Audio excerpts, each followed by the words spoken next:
Hello, everyone, and welcome to another episode of The Halal Gap. I am your co-host, Sophia Alani, and I am joined by... Your other co-host, Sikandar and And as always, we've got our producer with us, Asif. Asif, where you at, man? What's up? Yo. Asif, did you know we've got big news this week? Oh, do we? We were named one of the top 20 Muslim podcasts of all time by Feedspot. Shout out to Feedspot. Woohoo! Go us. So please review and follow our podcast on Apple and Spotify. And if you're watching this on YouTube, please like and subscribe to our channel. We have an incredible guest joining us today. Take it away, Sikandar.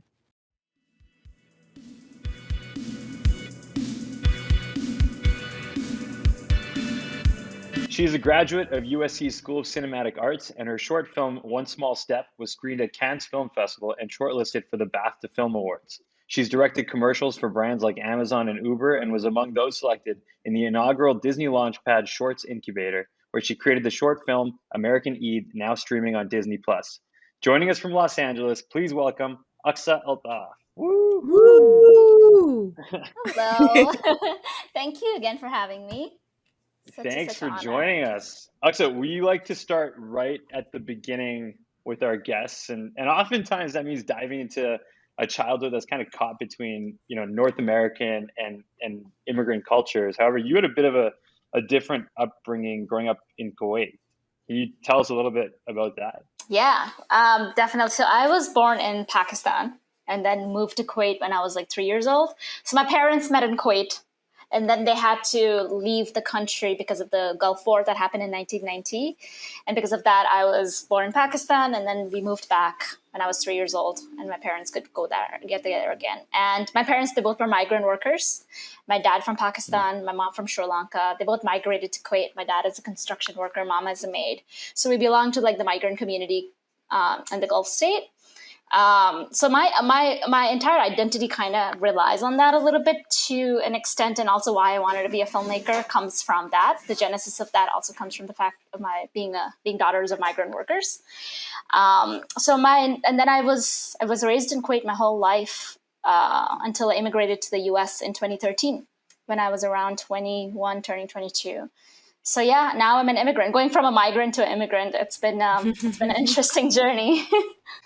So was the migrant community in Kuwait, like relatively large? And were there a lot of other Muslims from Pakistan and parts, like I know Sri Lanka and everything, like was it pretty huge? It's huge. I think it outnumbers, if I'm not wrong, the migrant community, the expat community in general outnumbers the locals in Kuwait by number. And it's the backbone of the country. The migrant community is at the backbone of the entire country because the locals there, the Kuwaitis, will not do the jobs that the migrants end up doing, like construction workers, maid, janitors, drivers. And majority of those people are from South Asia, Southeast Asia, and Africa. And there's a big community. Like I grew up being part of a big South Asian community, which were comprised of Indians, Pakistanis, Sri Lankans, Bangladeshis.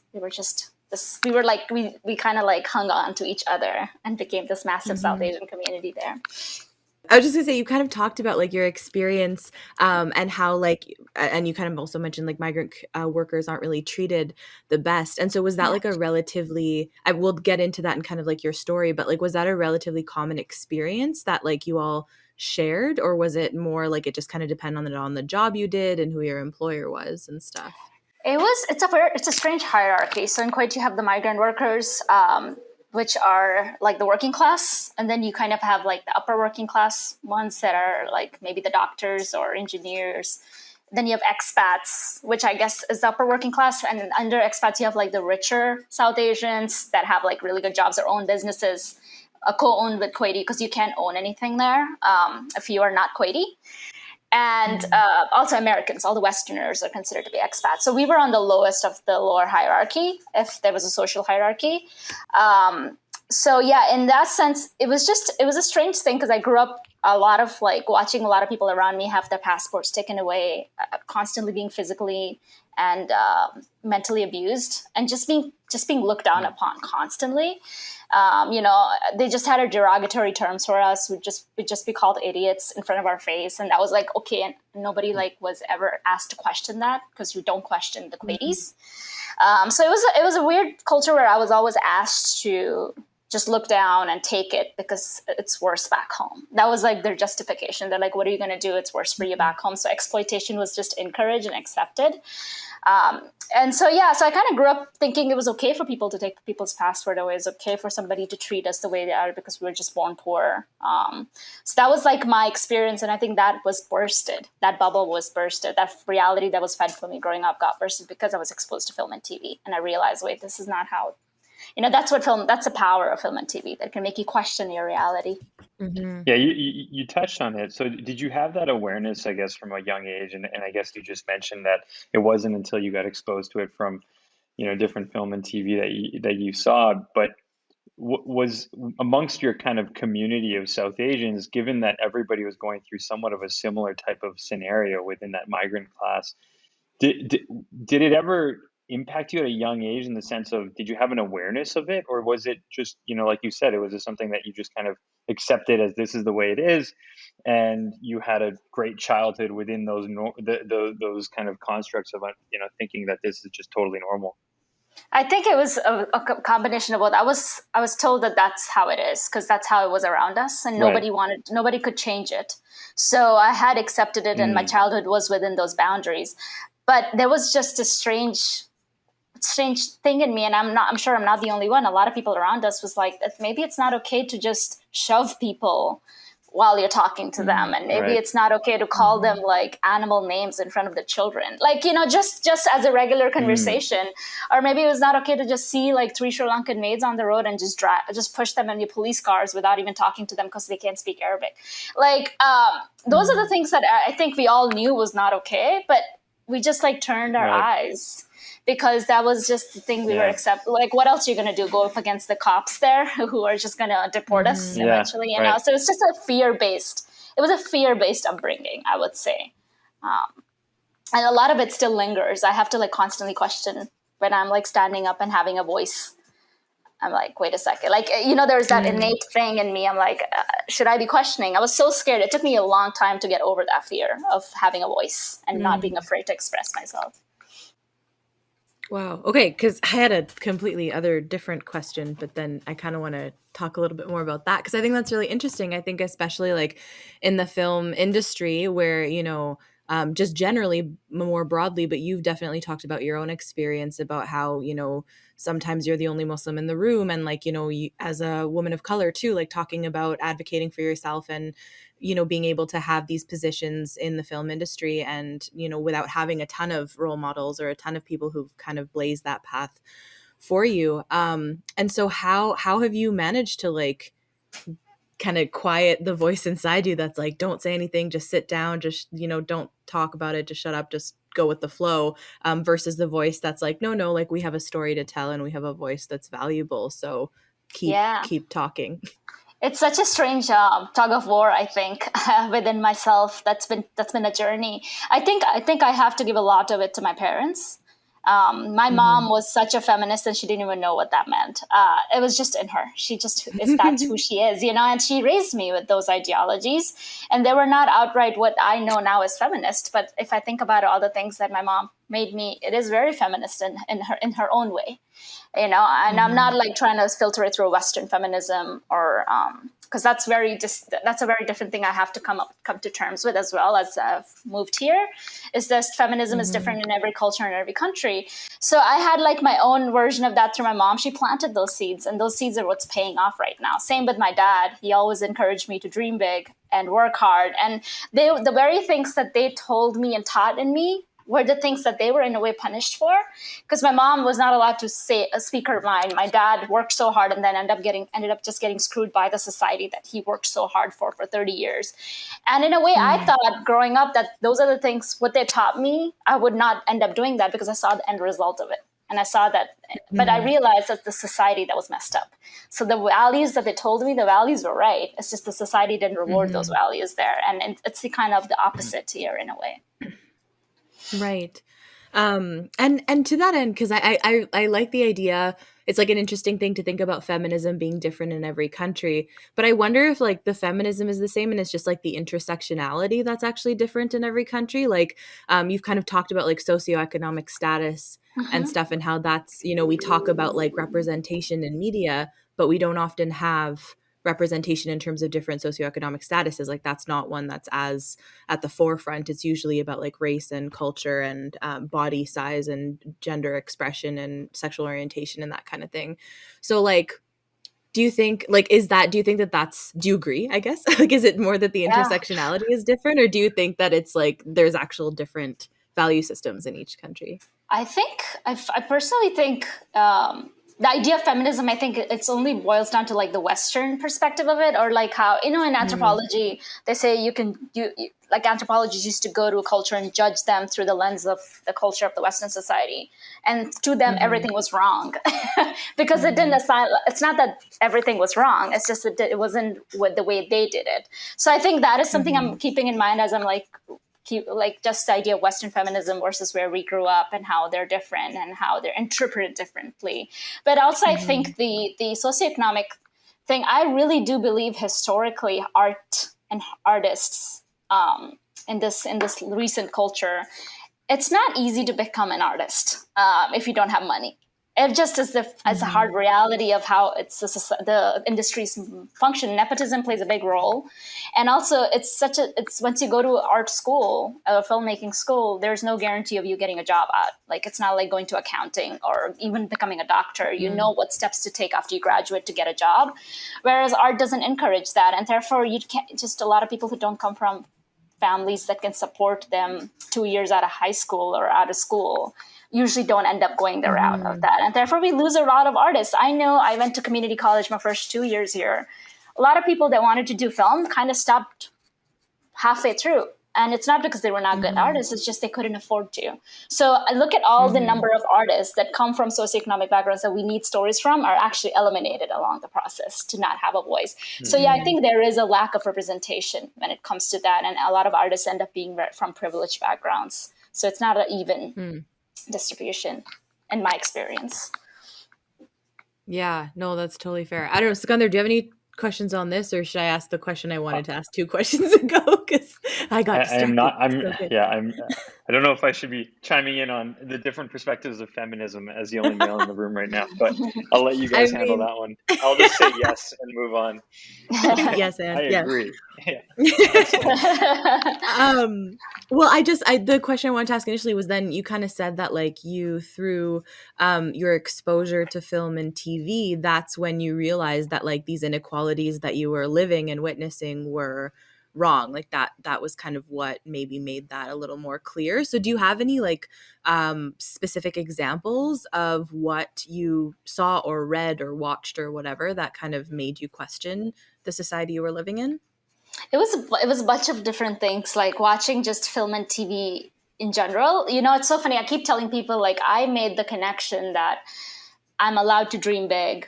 I'm allowed to have these. I'm okay to stand up to people who are oppressing us.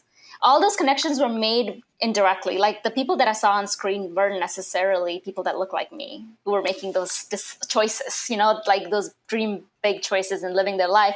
So in a way that inherently sends a message to somebody like me, like you're not allowed to dream big because of your skin color. Like, you know, like it was always white people on big screen. So I had to do the work and being like, okay, no, I can also do that. So, but imagine like what true representation can do. It can take that one step down and somebody can see themselves represented on screen. But I think a really defining event for me growing up, there was one very particular event that's burnt in my memory. And it's the thing that made me go like, enough is enough. This is something I want to fight for as I grow up. As I grow older, I don't know how, but I need to do it. And it was around when I was 12 years old.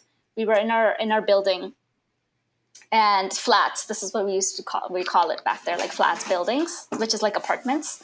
And we heard this voice, like this like crying voice from downstairs. And then we all went to the balcony to see what happened, and a woman had fallen. There was a woman on the floor, and nobody was doing anything. She was crying in pain.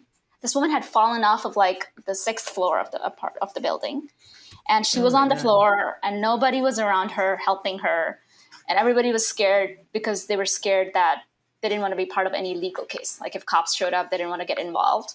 Later on, we found out that somebody had pushed her. She was a maid for somebody in the building, and they had pushed her down from the window. And just like the fact that everybody around her was just standing her, not doing anything, including expats, including Kuwaitis, because either one didn't care, the other was scared. So it's just regardless, it was such a messed up situation to be in. And I was like, humanity is getting ripped away from people. Like that decision in itself must have made so many people feel so sad about themselves, that they felt so helpless that they didn't do anything, you know? So that's when I realized, like, enough is enough. I want to do something about this. I don't know how. I don't know if I'll ever have the power to ever go against a society that's built on values that are so old. But yeah, that was the moment I realized that was a very defining moment. I had to pick one from my childhood. Yeah. That's a horrifying story. It's still ingrained in my memory. Yeah. It's the ultimate bystander effect, you know? It's Exactly. to this degree, yeah. Exactly. I just remember I'm like a glass of water. Nobody even offered a glass of water. Like that's just how dark and sad it was. Yeah, geez.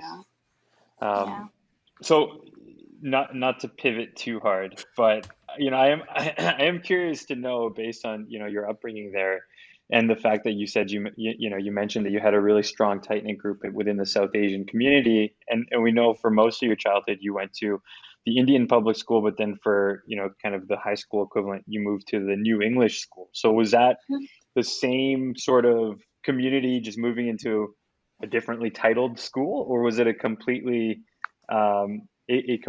different crowd that you had to kind of settle into? That was like a hugely different crowd. So Indian public school is basically like the school that all the local expat kids go to. It's kind of where, you know, it's cheaper tuition in the sense. And that's where I spent my whole life. Like it's a mixed up bunch of just all, I think predominantly 99% South Asians in that school. So many Pakistanis, Indians, Sri Lankans, Bangladeshis. So it was like a school that I went to. And up until my 10th grade and 11th grade, my mom, she got this urge that she wanted me to go to med school. And she was like, how are you going to go to med school if you're not going to a good school? And she worked really hard. She forced my dad to take loans out and send me to a New English school for like 1 year. And the New English school was basically a 2-year program, but she only figured out the solution to do it for 1 year. And at that point, like, I was like, I'm just going to go with what my parents think is best. Obviously, it was just not a smart move, but she worked so hard to do it, to make it happen. And I was the only one in my family from my siblings who did that move for 1 year. And the second year, we couldn't pay. It was just, we didn't make that much money. So the school owner actually excused my tuition because he knew the circumstances were coming from. Yeah. And so anyway, but that 1 year, that 1.5, the 2 years that I was there, had the biggest impact on me because I was in a very different social group all of a sudden. The people that I went to school with were Kuwaitis or rich expats, basically the community that I was telling you, their hierarchy. Like they were people whose dads were doctors, dads were engineers, had bigger positions. They were all like upper class. Like they wouldn't talk, those people wouldn't talk to my dad, like because they were a different class society kind of people, you know, and a lot of Kuwaitis, a lot of Westerners. And it opened my mind to a whole different world. And it, in a way, exposed me to things that I wouldn't have been exposed in that school. Because in that school, in my old school, the level of dreaming was you're limited to your socioeconomic.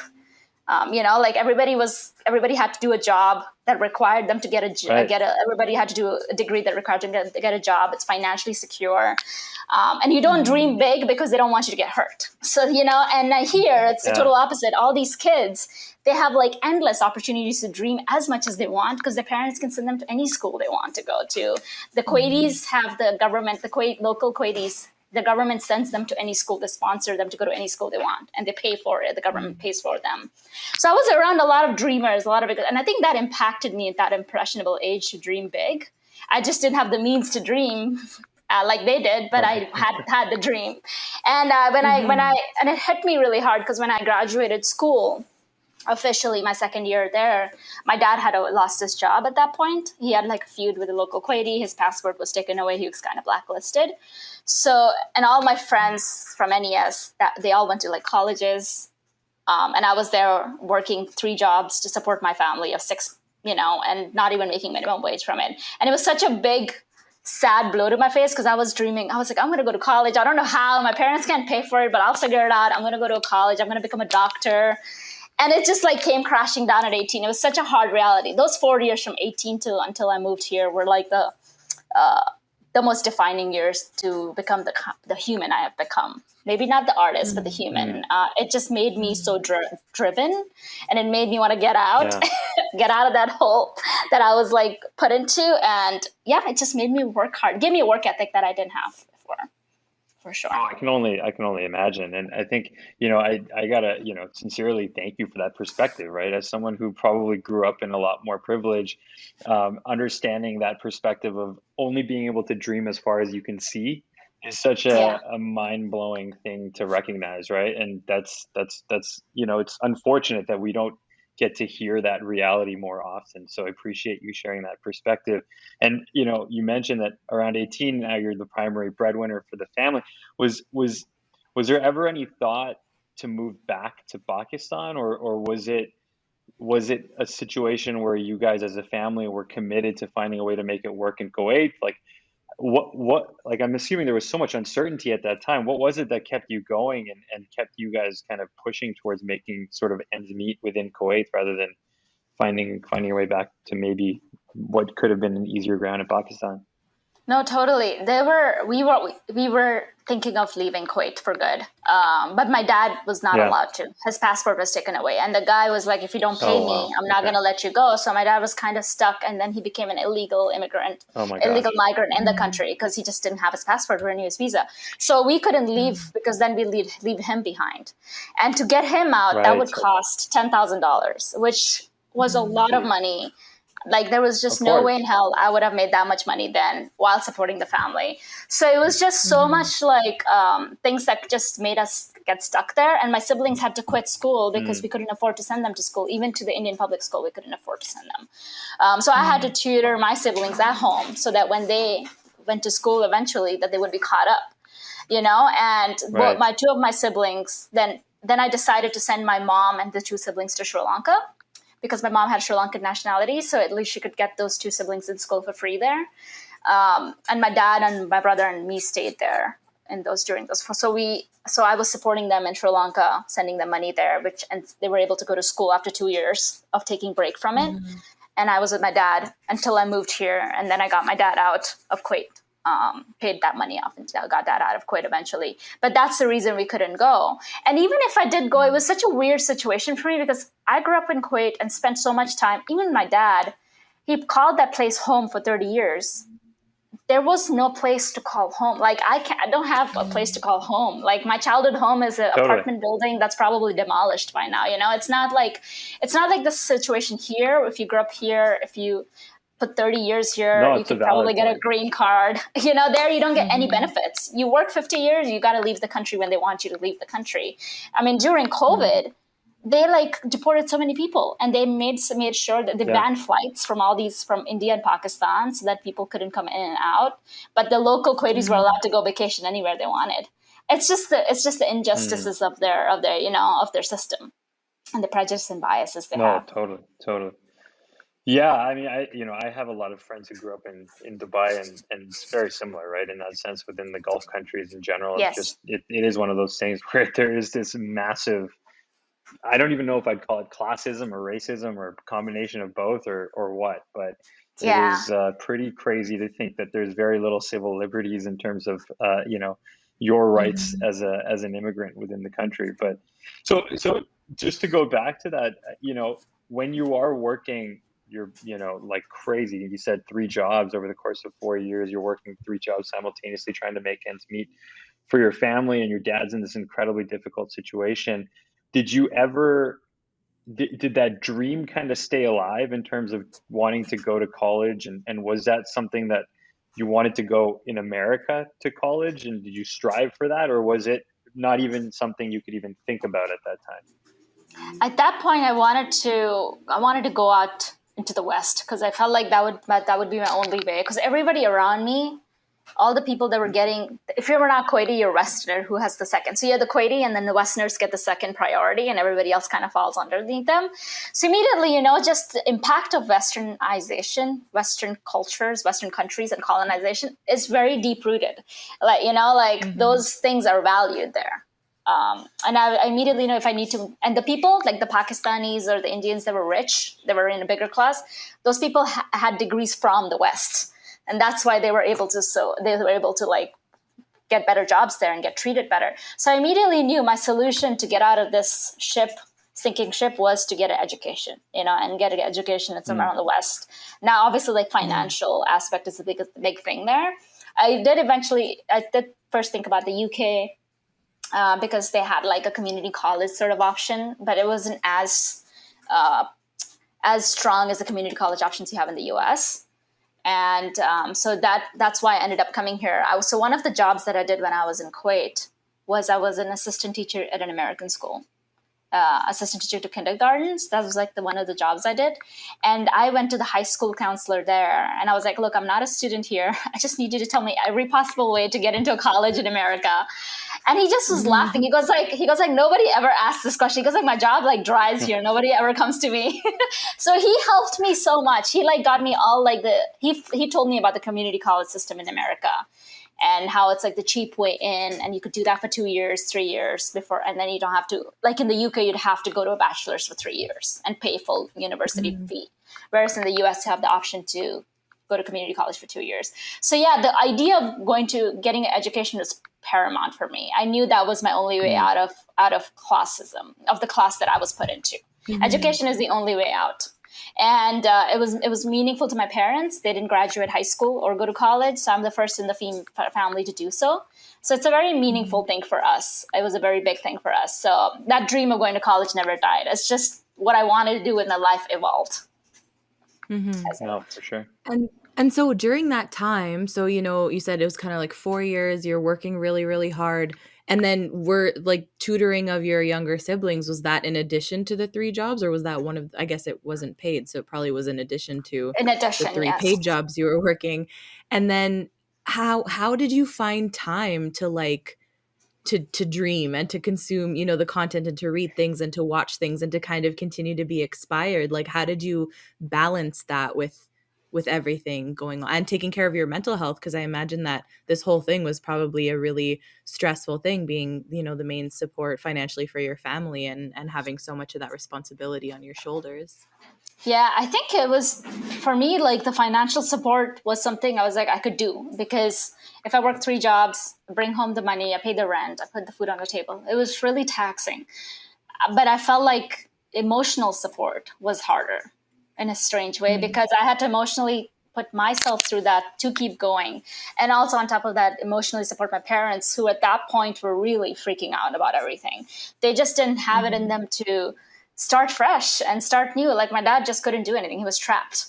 And as a result, he felt, as a man in that society, he was like given a lot of grief for basically living off of his daughter. Like that's the kind of stuff he had to deal with, and I had to be there emotionally, tell him how much of that is like false ideas and he's just in a bad spot. He took care of me for 18 years, and just all that, like all those lingering, those were the things that were more taxing, because I think the financial thing, I could do something about it, but those emotional stuff, how can I ever change a society's point of view, as just one person?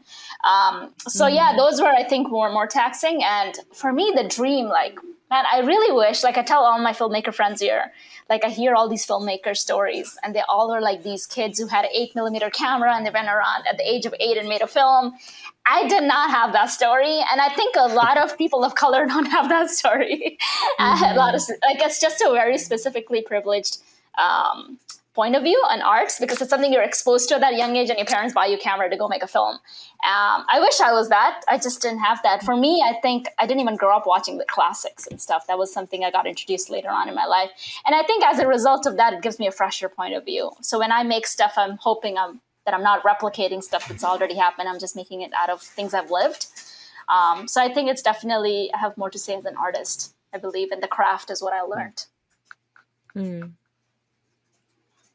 So when you were applying for, or I guess when you got exposed to the idea that a community college was an avenue that you could pursue within the US, was it a fairly, and I kind of know the answer to this, I'm assuming the answer is no, but was it a fairly straightforward process in terms of, okay, you apply, you hopefully get in somewhere, and then away you go? Or like, to walk us through that, and then a follow-up to that, were you at that point already committed to the idea of doing something within the arts, or was it much more of a, I need something secure, get my family out of the class situation that I'm in, and then go from there? It was, so the first question, it was not a straightforward process like you assumed. It never is to get a visa anywhere. But it was just, it was one of those situations where there were like, the visa can come as long as you can show financial sponsorship of sorts, and luckily the tuition to community colleges weren't that high, insanely high compared to like a 4-year college would be. I'm not sure how it is in Canada, but here community colleges are very cheap, significantly cheap, even for international students compared to the 4 years. So I was able to like how much ever I saved plus getting a sponsorship in terms of like somebody's co-signing the loans. Those are the two things that was the biggest obstacle for me. So once I sorted that out, it was a pretty easy, straightforward process. And then the second thing about the degree, when I first moved here, I was convinced that I should go down a path that would give me the most financially secured outcome. I was doing pre-med when I first moved here. My first semester, I was going to do pre-med. But I realized it just felt so weird. I remember taking this one very long walk. And it was one of those days in LA where it rains. So it's like very unusual because it never rains here. And it just, I just felt like this strange calling. And I remember just like, I talked to Allah so much. I just talked to him and I'm like asking him questions. I'm like, what do I do? It's like such a dilemma situation. Like I was in such a dilemma that it just felt like I was making the wrong choice with my life. Like I felt like it was a calling. Like I didn't grow up in Kuwait, do all that for 4 years, move all the way across oceans to just go a safe route. It just didn't feel right to me, even though it was the most logical route. But I just had a feeling that if I applied to USC, if I got into USC, I would just make it work. I would work hard. I would figure it out. So I figured out that was the best school to apply to. So I applied to all the film schools, got into USC. And then ever since then, luckily, I've been working as an artist. And I think it's because I knew that I wouldn't get work, made me want to work harder and figure out how to. That's why I do commercials. So there you go. No, that's incredible. So a follow up on that, and going back to what you were talking about earlier as it relates to that transition between going from an Indian public school to then the British school. Was there a similar type of, jump that you had to make from a cultural perspective, going from Kuwait within a migrant community to now Los Angeles in like Hollywood, basically in the Mecca of American culture? It was the biggest shock. I would say it's a huge shock and not at the same time. It's so strange because growing up, you are so around like Western culture on TV that you're kind of familiar with it a little. And then also because I taught at that American school, I was around a lot of Americans. So I kind of was like, it was like a little bit of, I wet my toes, so to say, in the culture a little, to understood some of the nuances.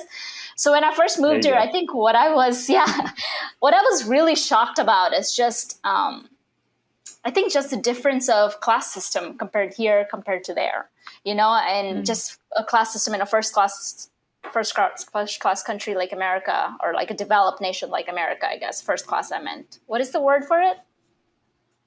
That's an old term for it. Anyway, first world. Sorry, like a first developed world. Yeah. Oh, yeah, first world. Yeah, I got you. Like a first world country like America is so different compared to there. growing up, like even in Pakistan and Sri Lanka, like it's so different to be be a poor person versus in America. It's just a very different class system. So that was very interesting to learn. And I think obviously going to USC, that was like I was around so many rich people, so many privileged people, so many people whose parents were like big names in the industry. So that was like a whole crazy experience to notice. I'm like, like Shah Rukh Khan's son literally went to our school, USC. Like he's going to USC. Like that's insane. Like I grew up watching Shah Rukh Khan films. Like he was like everything to us. And then his son is, and I was like, this is like a crazy ride for life. And and I told my family, they couldn't believe it. They were like, where do you go to school? But yeah, it was just a very unique experience. Again, I think it just made me want to work hard. Being in that environment just makes you want to work hard, because you know if you don't have any uncle to pull favors on you. It's all you. Yeah. And so like when you're then in that situation then with people who, you know, potentially have a lot more experience and have like further developed their skills just because they've had the opportunity to do that from a younger age, and, you know, with these families and these mentors or these, you know, people who kind of can support them through that, was there like a lot of like, did you have issues with that, or were you pretty like, no, like I'm just going to learn from you and we're just going to make it happen? Or was it a little harder to kind of get into that that circle, I guess, like socially, culturally in the school? I think for me, the biggest obstacle was to culturally connect sometimes. Because this was, again, you know, I went to school in 2015 to 2017, USC, which is not that long ago. And still at that point, every time I wrote any story that was a Muslim character or a South Asian character, I had a hard time getting the people at school to like get invested in it. It was such a strange thing, because the first question they were like, "Who's the audience for this?" Even like, and this is like past 2020, like 2010. Like even people then had that mentality. Only over the last couple of years things have changed tremendously. If it wasn't about you wanting to make a film that celebrated trauma about being a minority, then you just didn't, you know what I mean? Like it was always like celebrating, like they wanted films that were about trauma, because that is what entertains them. And that is what makes them curious, because that's a perspective they have never had. But anything about joy was only like reserved for white people. And because when you think about it too, like all the stories that I could think of, other than Bend It Like Beckham, which is one of the greatest movies ever made, a lot of the ones with South Asian representation, it's like Lion, it's like Slumdog Millionaire, which are like so full of trauma. Like it's trauma porn 100% of the time. Like it's like, how hard are you gonna cry at this sad human story? Exactly. That's yeah. Damn. Yeah, that was my like experience at USC. It was just so fascinating. Like that's what we were boiled down to, you know, like, oh, so slums in India, if you don't have that story, or if you don't have a story about like terrorism, or if you don't have a story, it's like, why are you telling a story? And so that was like a big crazy revelation. And I'm so happy we live in a world where I don't have to confront that. I mean, I still have to, but now people are going to back me up, whereas I didn't have as much backing up. Also, it wasn't very diverse. My class wasn't as diverse as I wish it was. So that was another obstacle for sure in that sense.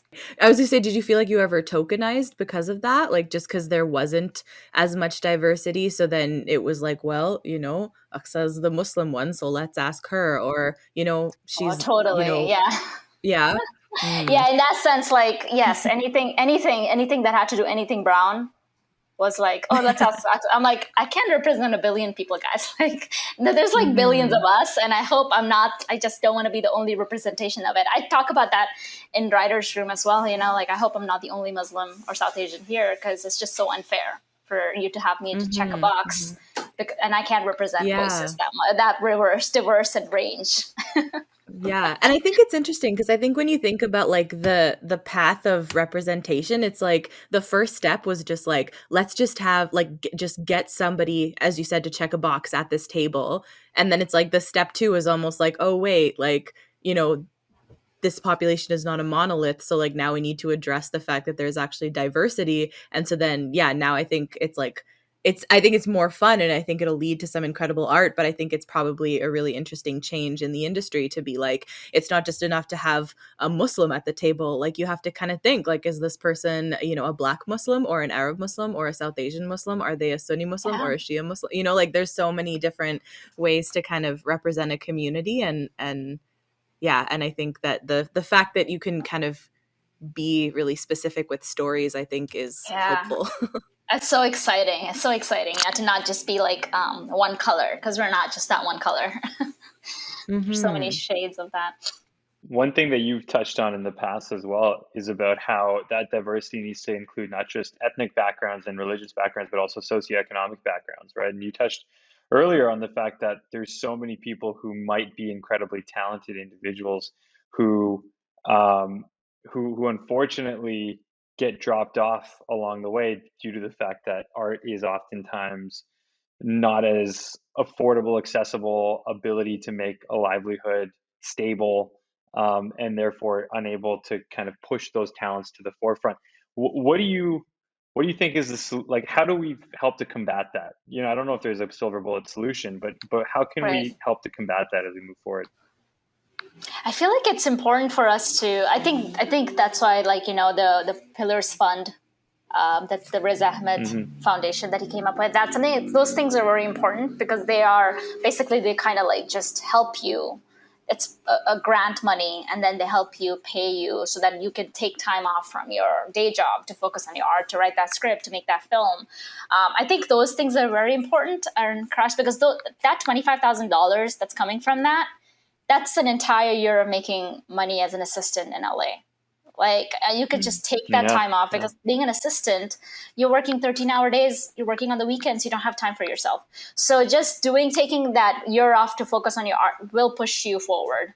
And obviously, like, these fellowships and all that is really helpful. So I think those are the ways to support talent from that background. And also, I think pushing for asking about that in applications. It's just, I know it's a harder thing to prove, Mm. I guess, but like asking for that in applications and pushing to have more talent from low socioeconomic background. I think being aware of that is important. I don't think we have come to a phase in our culture in America to accept that yet. Like, Mm-hmm. we're getting there. We're getting there. I really do think the next phase is going to be like classism is going to be the next big thing. Think about like all the movies that are making such big impacts: Parasite, Squid Game. They all talk about classism, Yeah. and that's one thing that is so common in every culture. It's universal. It's the most universal thing. So I really do believe that's going to be the next big thing, and it's going to be more in people's awareness. Mm-hmm. And so, do you have like any specific desires in terms of that topic? Because especially because it's one that hits so close to home for you, in terms Mhm. of like future projects or things you would like to make movies about, is that something that you kind of, or are you like, I lived that, so I'd like to go in a different direction? No, I think I really love to talk about. I think classism is definitely a thing that would always be part of the stories and the part of the characters that I like to write about. Mm. Just because of my own experience and my parents' experience, we were always like, my parents were working class, their parents were working class. So I feel like because of that experience, I'd love to write about that, I'd love to explore that.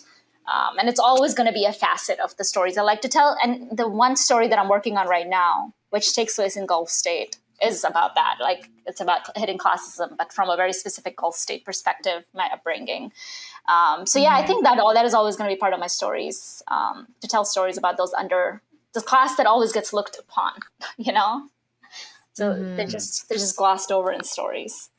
I wanted to go back to your journey, if we could. And while you're at USC, did you find that were opportunities to actually get into the industry? Because obviously, studying and being within it and being surrounded by, the film industry, being in that area is one thing, but then also kind of diving in and working within it is a completely different. Did you find that opportunities kind of presented themselves quite easily when you were there, or how did that process of transitioning from student into actually being a part of the industry go? Yeah, I was like hustling for internships at USC. I remember I did an internship almost every semester and over the summer, and only because I wanted to kind of learn the ropes of the industry, but also under like be just network, because networking is the thing in this industry that's a big asset, you know. And so I interned at a lot of production companies. They were very enlightening. I learned a lot. I also learned the kind of like I knew exactly where I wanted to fit in as a filmmaker because of those internships. Because I did vastly different internships with vastly different production companies that made different kinds of films. So yeah, that really helped. And then my final year, a final semester, my professor at the time offered me a job as his assistant, and I did that right out of school while I was finishing up some classes. I had like 3 more classes left, so I was working full time while taking those classes because he was kind enough to let me like take those in the evening.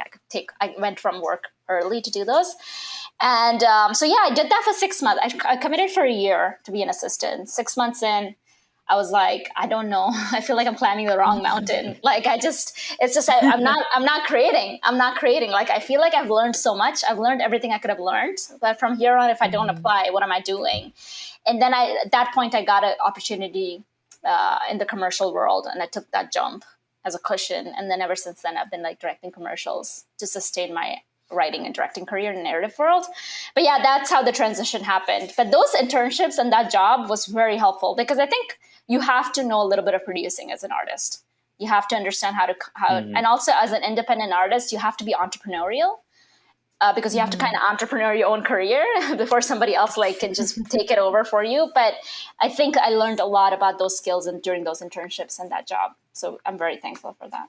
So in that vein too, I know that in a couple of interviews that you've done, you've kind of talked about the style of storytelling that you're most interested in, at this point anyway, is kind of telling stories that are like fictional but have like a documentary style to them, because you kind of talk about how like documentaries are kind of only available to a certain class of people in terms of that understanding. And so what is it about like storytelling do you think makes it more accessible than a documentary? And like, is that something that you think will continue like always? I know you mentioned like Catherine Bigelow is like one of your really big inspirations and stuff. So like, is that something that you're kind of aiming for? Or is it just kind of, are you more, it's like right now and you'll kind of see where that takes you? Yeah, I feel like for me, yeah, the documentary thing is, growing up, I just didn't watch any documentaries at all. It was just accessibility is one thing. It was just never around us in any of our channels. It's changing now with Netflix and all, making a documentary so accessible. But the other thing is, it's also like something not my parents would ever watch for many reasons. There is a barrier of education, one. Two, they're working like 14-hour days. The last thing they want to come home and watch any serious, like they want to escape. Yeah. You know what I mean? Like they just don't want to watch anything serious. And that's the thing. How can you ever educate a mass when you're working them so long?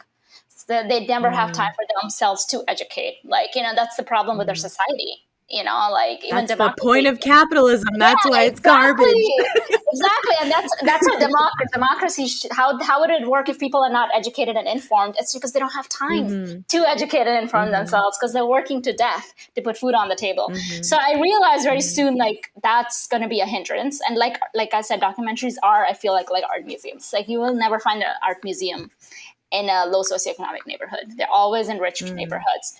And documentaries at the end of the day reach the elite class. And it's the elite class watching stuff they already know so that they can pat themselves in the back saying, I didn't know this and I'm going to just pay money to a charity for it. And that's like it ends. But the people that need to be empowered are the people that are suffering. They're the ones who need to get out of it and represent their people to fight the cause. And that's what's not happening. There's a big disconnect. And so I was like, okay, if people are watching entertainment, why not make those entertainment empowering? Why not have a message? Like, yes, they can come home after 14 hours a day, have fun watching whatever they're watching, but still be informed, still be empowered by it a little bit. And if you can just do that 1%, every ad, it adds on. There's a compounded effect to that. And I really do believe in the power of that. I mean, I'm a product of it. I'm a product of storytelling affecting me. So I really do believe that is the way to educate the masses. Yeah, I think that's really important. I think using the media as a tool to do that, I think is a brilliant and like sneaky way to do Yeah, it. exactly. So your first big, I guess, project as it relates to short filmmaking coming out of USC, or maybe there was, I don't know if it was during your final years at USC, but One Small Step, which is like a beautifully shot film that that you directed. Um, First of all, can you tell us a little bit about that process, and then obviously the incredible acclaim that it received, and then tying that in further with another film that we'll talk about in a bit, which is American Eve, which you more recently made.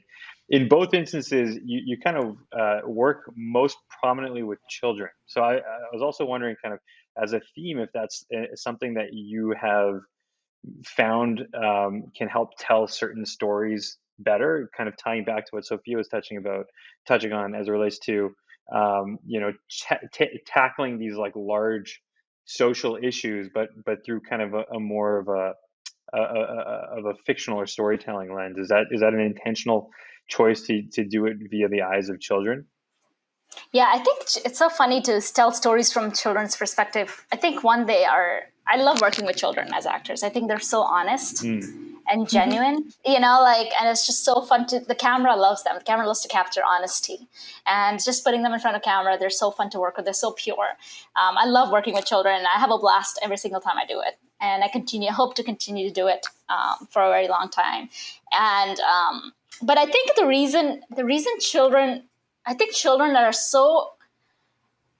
they're so perceptive that we don't realize that. At a young age, the stuff you take in, I think you morally know stuff is wrong. Like the stuff that I questioned when I was growing up, I knew morally they were wrong just because of the inherent nature of what morality was taught to me from religious perspective or from my cultural perspective, but also just from a human innate perspective. I just know what's right and what's wrong. Somebody getting shoved into a police car is wrong, and you cannot argue with a child the other way. As that child gets older, the child is forced to think, oh, you have to put your head down in order to survive, and therefore they're like made to believe a story, right? So I do believe that children are the truth. They're the truth compass, and they have a lot to offer if you listen to them. They kind of say stuff that is as it is, and not with the burden of what the society feeds you.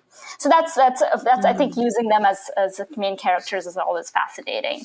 And for One Small Step, at that point, I think the biggest thing I was dealing with, like every story I write, I hope I'm just dealing with something that I'm trying to grasp, trying to understand.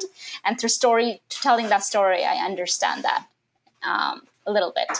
So with One Small Step, it was just the idea that the decision Dasani makes at the end to go to her field trip instead of chasing her sister Mm-hmm. is very similar to the decision I felt like I made when I moved to the US. It's because I decided to go get an education. And at that point, I had to leave my family behind. And it was the hardest decision to make. And it killed a little part of me. But a better part of me was born as a result of it. But there's a guilt. There was a survivor's guilt I had when I first moved here. Because I didn't know what I was going to do. I didn't know if I was going to make money. I kind of left my family in a situation where I wasn't sure they were going to be fine. And now it's all in retrospect, it's all fine. Like I was able to take care of them because I moved here. I was able to get my data because I moved here. But at that point, I wasn't sure. I felt like I was being the most selfish person.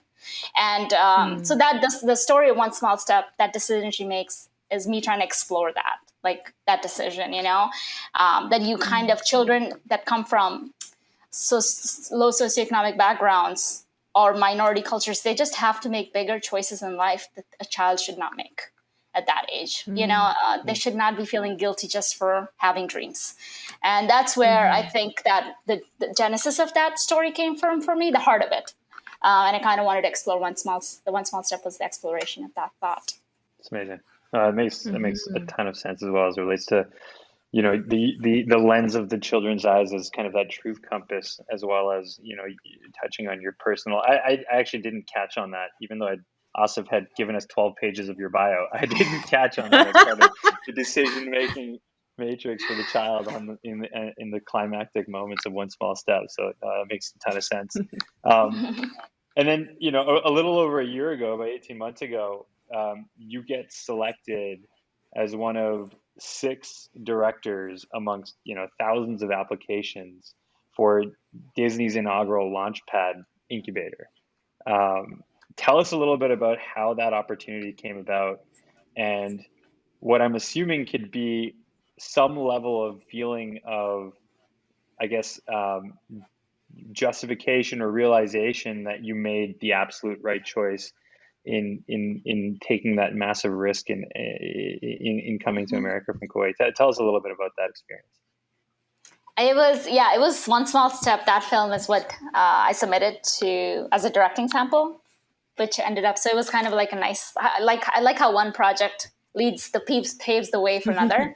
I really do believe in this industry, like a project has such a strange timeline. Like the reward is never instantaneous. It's always like takes a couple of years, but One Small Step paved the way for American Eid in terms of directing sample. But when that opportunity came, I just thought, like, I knew it was for a Disney platform. I knew it was a huge platform. It was going to reach millions of audience. So I kind of wanted to tell a story that I've been wanting to, which is the idea of like, why don't we have representation of proper Muslim stories on media on bigger scales?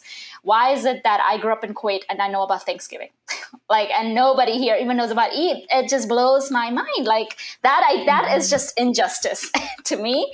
And I was like, what else? Like I always wanted to see an Eid story after the Disney castle. That was like my dream. I always wanted to do that. And I didn't know, I was waiting for it. I was waiting for that story. And finally, I was like, you know what? I should just do it because this is a great opportunity. And at that point, I was also grappling with this idea, like, what is home for an immigrant? Because I think the culture, their generation before, we were forced to assimilate to a point where you forget who you are. You don't even teach your kids your language, just like let go of everything because your home, you should accept a new home. But I think our generation and this generation is changing that.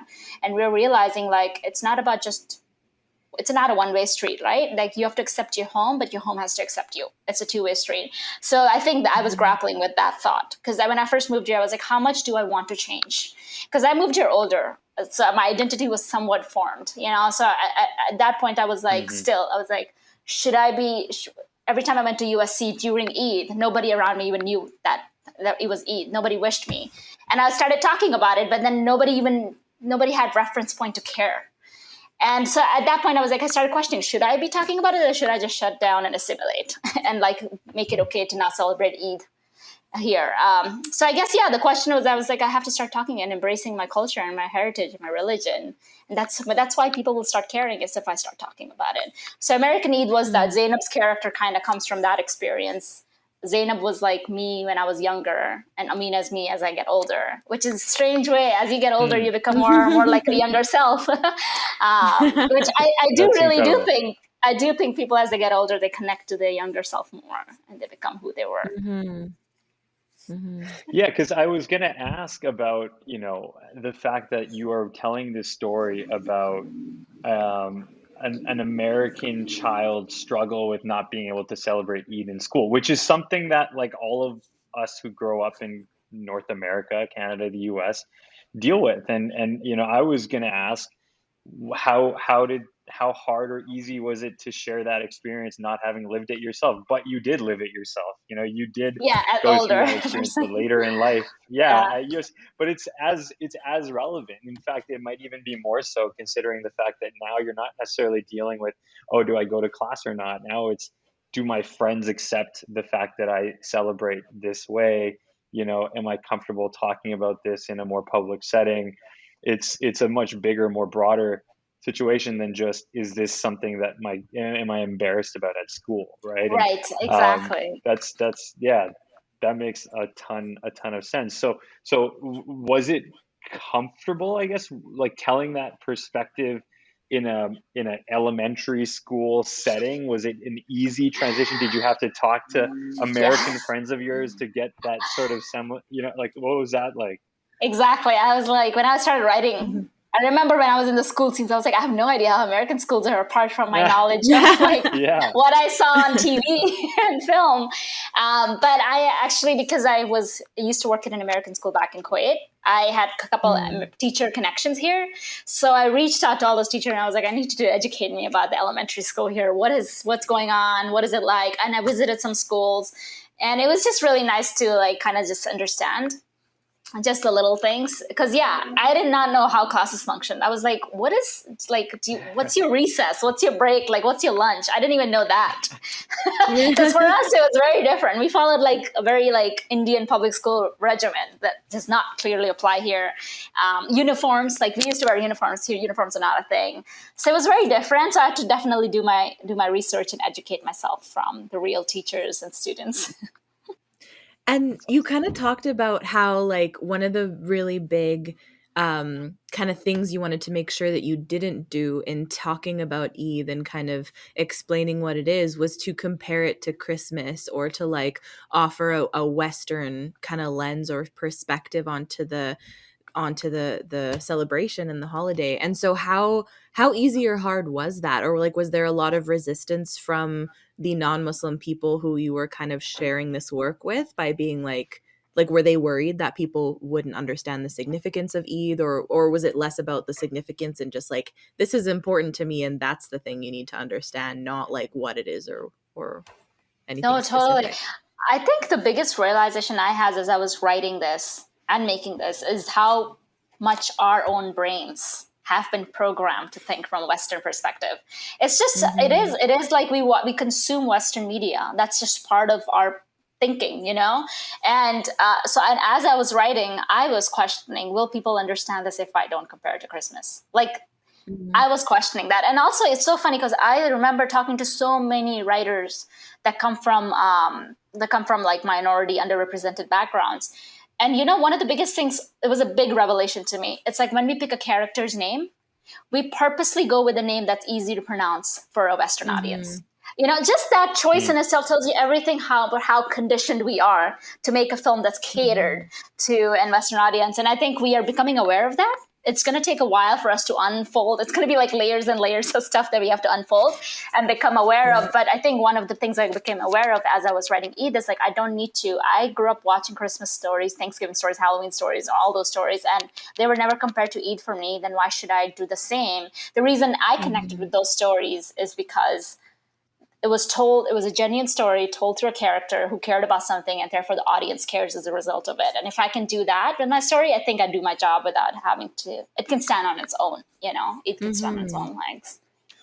Yeah, there's a Mm-hmm. lot of like decolonization and de-westernization you have Yeah, to do. your own mind, right? Yeah, that's a whole other battle, I think. And I wonder too if that's part, because I totally relate to what you're saying about like as you get older, you're connecting to like the kid in you. And I think that like I wonder if that's part of it is like as you get older as a, you know, a person of color now living in a Western country and are like unlearning all that decolonization and all those like, you know, beauty standards and like all this stuff that you kind of had so ingrained. Like I wonder if that's why you can then go to that little kid in you and be like, hey, like we're okay being the way we are and like let's start over again. Because I think that's a big part of it. Exactly.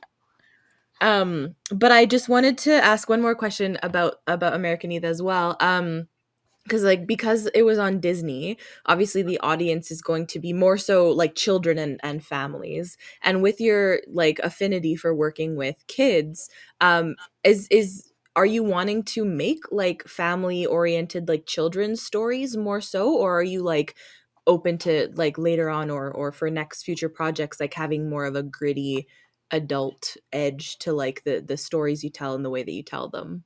Totally. I feel like I'm definitely open. For me, I don't think I have necessarily like what kind of stories I like to tell. I think for me, it's themes. I just have like Mm-hmm. themes that I like to express through stories, and they can be through a perspective of a child, an adult. I just shot a short film, which is about. I just literally finished post on it today, like completed the credits on it today, and that's about like an Uber driver in LA, an immigrant Uber driver in LA who's having just like a really bad night from hell. And you know, that's like more of a adult tone, like more of a gritty tone. It's not Mm-hmm. doesn't have Mm-hmm. children in it. There's one scene with a child in it, but it's not a child protagonist. And yeah, it's just I feel like for me at that in that story, I was trying to understand like Western privilege and privilege of living in this country and how COVID is different from here versus what happened to the rest of the world. And that was only told through a perspective of a working class immigrant driver in LA. So yeah, for me, it's very much about the themes I'm going through and the questions I'm grappling with. Hmm. I know you mentioned that you are trying to essentially um, for lack of a better word, pay the bill with your commercial work while you work on your creative passions with your short films.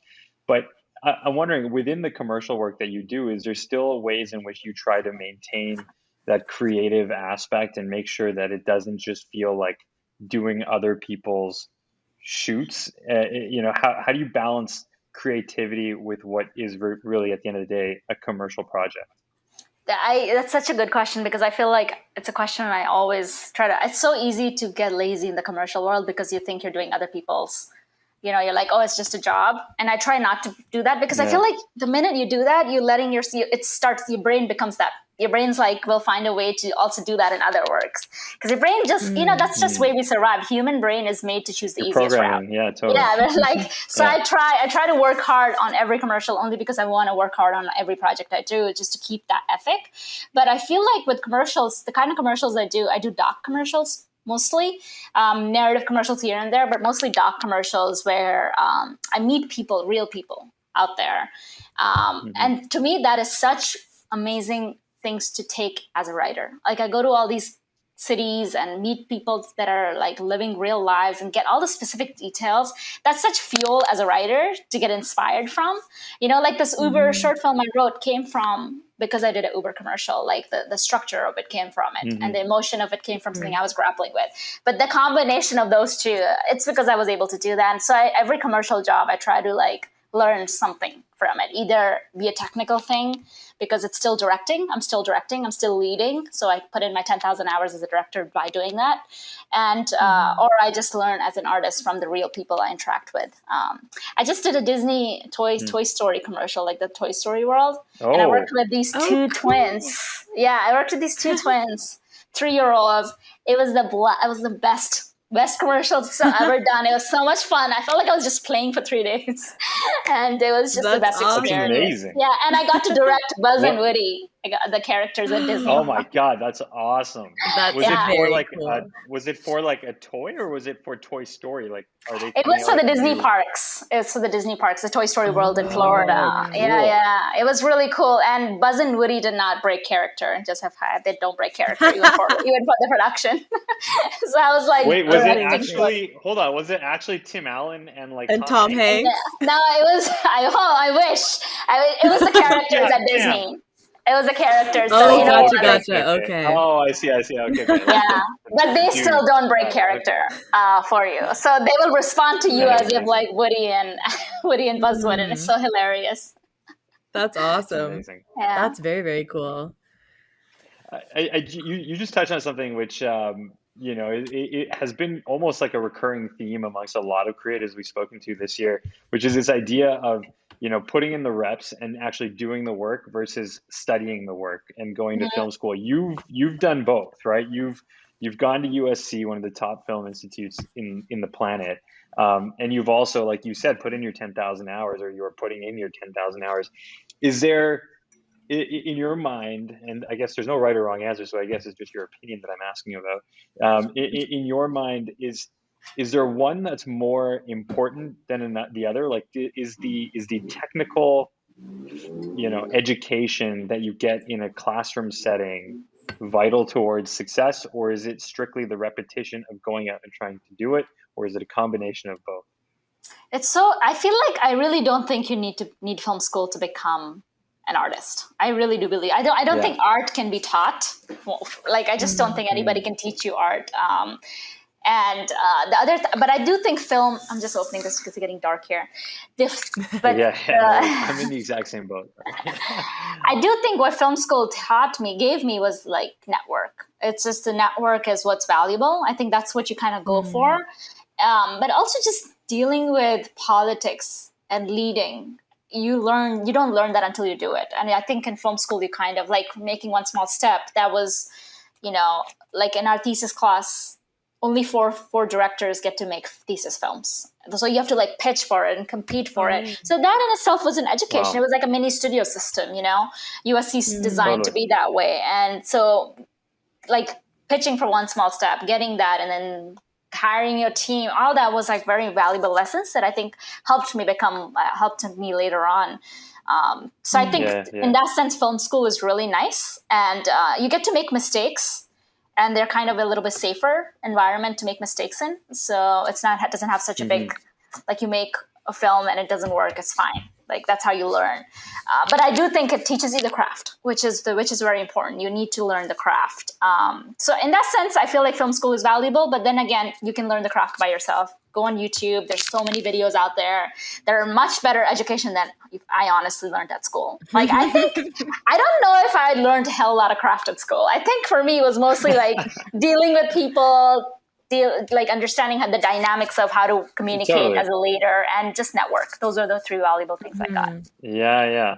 That's so interesting. I feel like there's so many parallels between like any educational field. I mean, obviously, like more technical things aside, like if you want to be a doctor, you probably do need the technical training. Exactly. But I mean, I did like a business undergrad and grad school, and it's the same thing. It's not about what you're learning. It's about how you learn, how you communicate with others, how you kind of go through the paces of being in that institution rather than, the technical ability. So it's fascinating to see that there's so many parallels between what you would assume is a more technical field, i.e. filmmaking and directing, but really at the end of the day, like you said, it's about, do you have the eye and do you have the ability to go out and try it and then fail and then try it again and then succeed and then build off of that. So such an interesting parallel that I am now going to just make film school and business school synonymous. So that's perfect. Asif has a question here that he wanted us to ask. He says, ask about your visit to the New Horizons School and the students writing letters to the characters in American Eat. Oh my gosh. How was that? How was that experience? I literally cried when I wrote those letters. It was so cute. First of all, like they're literally writing those characters because they asked me that question when I went there. They were like, are Amina and Zainab real? That's what they asked me. And I think they wrote those letters in the intention that I would actually pass this on to Amina and Zainab. Did you break their hearts? Did you tell them that they're like fictional? I was like, they're fictional characters, but they're real actors. Had to explain them how actors worked. And it was just so adorable. It was just adorable. And it blew my mind how much, like one of the kids wrote, like, I was in a public school system, so I know how hard it is for Amina. Like, I don't have to worry about that in New Horizon. I get days off for Eid at New Horizon. Like, he literally wrote that, and it's so cute. He was just telling Amina, like, I have it better than you. Like, that's kind of amazing. They were adorable. New Horizon School is an incredible school. And those kids, I had a blast meeting with them. There's so many good questions. The fifth graders had really, really good questions, like profound, sophisticated questions. I think much smarter than I was in fifth grade. That's very cool. Yeah. And then I guess like another kind of random question that I wanted to ask was in Asif's quality research that we have here. He mentioned that you mostly grew up watching like Shah Rukh Khan, like Bollywood movies and Disney movies, and that your first exposure to like a movie outside of those genres was the third Lord of the Rings movie that you got from KFC. And I just have like so many questions about that situation. Did you order the Zinger burger? That's my follow-up question. Yeah. It was so random. It was in Kuwait for some reason, like kids' meals there was 1 year, the kids' meal at KFC came with VHS. And I remember for Eid we got, it's so random. For Eid we got like KFC kids meal, like it was such a big treat. And we got a VHS and we got Lord of the Rings, the third one, Return of the King, only. And I hadn't watched the first two one. And I watched the third one and I was like, I had no idea. Me and my mom were sitting and watching. I had no idea what's happening. And it's just hilarious. And I remember just being so like enchanted by the whole film, even though I had no idea what was happening. And there was this one scene that really blew my mind because which one? It's like the last battle scene where one of the guys tells them like, no man can ever kill me, and then she takes her masks off and she says, I'm no man. I remember like stabs him right in the face. Yeah, she's like, I'm no man. Me too. Like I was like 13 watching that. Yeah. Yeah, I was like, yo, what a cool girl. Yeah, that was very powerful. Yeah, me too, man. Me too. It was I'm so obsessed with Lord of the Rings. It's like it's probably frightening to most people in my life. But Oh so my did you god. ever watch like the first two Yes. or just Yes. okay.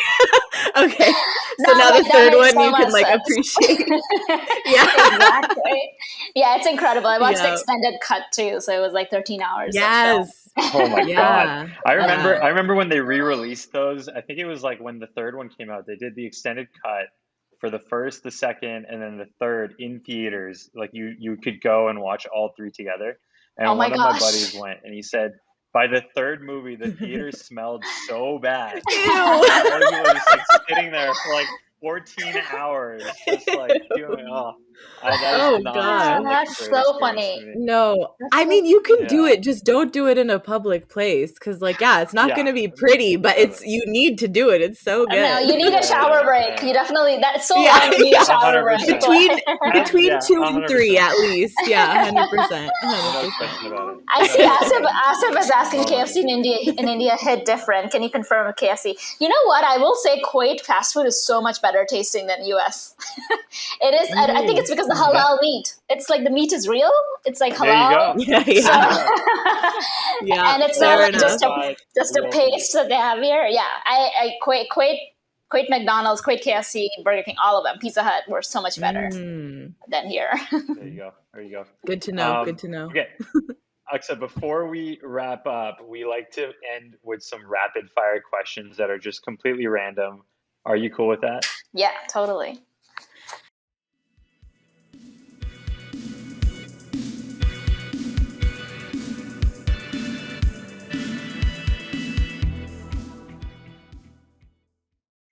Okay, let's do it. Okay, so yeah, just first Um, thing that pops into your head. So I'll take the first one, your most rewatched movie.